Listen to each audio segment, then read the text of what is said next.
것이고 직관적인 사고를 한다는 거예요. 이제 유아기 아이들의 사고가. 그리고 조망 수용 능력이 떨어진다는 것이고 만족 지원 능력도 이제 발달을 시켜야 되는 거죠. 이 두 가지 뒤에 조망 수용 능력이랑 왜곡된 사고, 아이들의 사고는 좀 왜곡되어 있어요. 아직은 미성숙하기 때문에 이제 부모님들이 이 부분에 대해서 알고 있으면 화내지 않고 훈육을 하는데 좀 도움이 되거든요. 그래서 이 부분을 조금 말씀을 드리고 싶어요. 일단 첫 번째 자기중심적인 사고입니다. 모든 것을 나 중심으로 생각을 하는 거예요. 그래서 뭐 내가 친구한테 빌려주는 것도 다 내 거고 그냥 그리고 나는 우리 꼭 유아기 아이들이 아니더라도 우리 어렸을 때 그런 거 있잖아요. 왠지 나는 안 다칠 것 같고 나한테는 그런 일이 안 생길 것 같고 또는 내가 주인공인 것 같고 이제 이런 것들이 이제 자기중심적인 사고인데 아이들이 이런 생각들을 하기 때문에 부모님이 봤을 땐 조금 이기적이다, 자기만 생각한다 이런 생각들을 하게 돼요. 특히나 이제 동생들이 있거나 하는 경우에는 큰아이가 동생이 태어나는 순간 굉장히 커 보이거든요. 그리고 쟤는 혼자서 다 할 수 있을 것 같고 뭔가 생각도 나처럼 성인처럼 할 것 같고 이게 이제 유아기 때도 그런데 얘가 초등학교에 가고 얘가 중학생이 되면은 물론 이거는 지금 유아기 아이들의 왜곡된 사고를 제가 말씀드리는 거지만 그 시기 때 이런 것에 대해서 존중받아보지 못한 채로 아이가 학년기에 들어가고 청소년기에 들어가고 하면 성인이 돼서도 자기중심적인 사고를 하는 사람들 굉장히 많잖아요.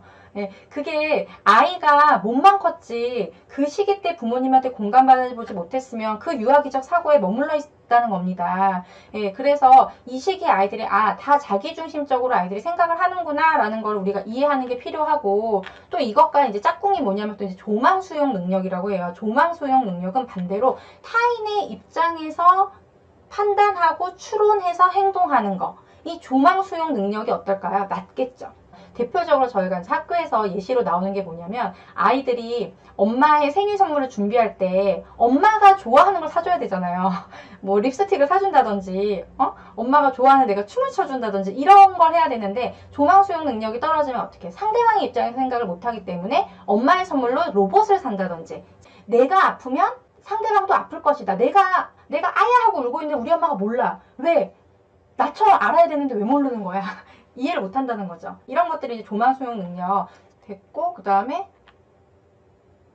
직관적인 사고가 또 있어요. 이것도 제가 중요하게 부모님들 말씀드리는데 한 가지를 가지고 판단하는 거예요. 상황을.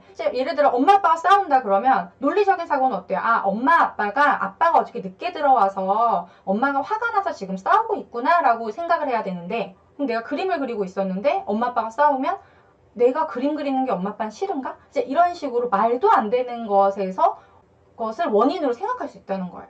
그래서 아이들이 창의적인 생각을 하는 이유도 이렇게 직관적인 사고를 하기 때문에 말도 안 되는 것들만 연결해내면서 우리는 생각하지도 못한 이야기들을 해내잖아요. 그런 게 이제 직관적인 사고이기 때문에 아까 제가 어때요? 표정이 안 좋을 때 우리 아이가 어땠다 그랬어요? 엄마 화났어. 엄마의 표정이 안 좋으면 화났다고 생각하는 거예요. 그냥 전후 상황을 따지지 않고 내가 직관에 의해서 느껴지는 감정을 그대로 믿어버리기 때문에 오해들이 많이 생긴다는 거죠. 그래서 의심 프로세스가 더 많이 작동이 되는 거고 그래서 이런 아이들의 사고들을 잘 이해해 주시면 좋겠어요. 자기중심적 사고를 한다는 것이고 직관적인 사고를 한다는 거예요. 이제 유아기 아이들의 사고가 그리고 조망수용 능력이 떨어진다는 것이고 만족 지원 능력도 이제 발달을 시켜야 되는 거죠. 이 두 가지 뒤에 조망 수용 능력이랑 만족 지원 능력은 우리가 발달을 시켜야 돼요. 만족 지원 능력은 뭐냐면 이제 내가 지금 당장의 욕구가 있는데 그 욕구를 지연시키는 거. 그럼 예를 들면 내가 지금 초콜릿을 먹고 싶은데 그걸 내일 줄게라고 했을 때 기다릴 수 있냐는 겁니다. 내일 주면은 더 많이 먹을 수 있다는 걸 우리가 설명할 때 기다릴 수 있는가. 근데 이것도 연습이 필요한 거예요. 엄마가 나한테 초콜릿을 주는 엄마인가 이런 신뢰가 쌓여 있을 때 기다릴 수 있겠죠.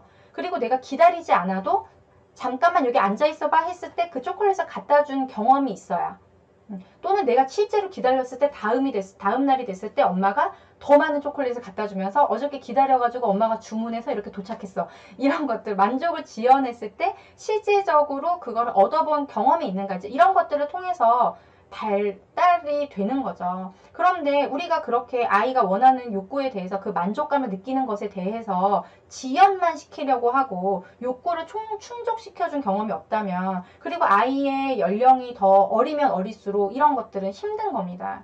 그리고 어렸을 때 이런 게 연습이 안 되면 우리 아이가 초등학생이 됐더라도 너는 그 하루를 못 참니? 택배 도착하는 그 하루를 못 참아?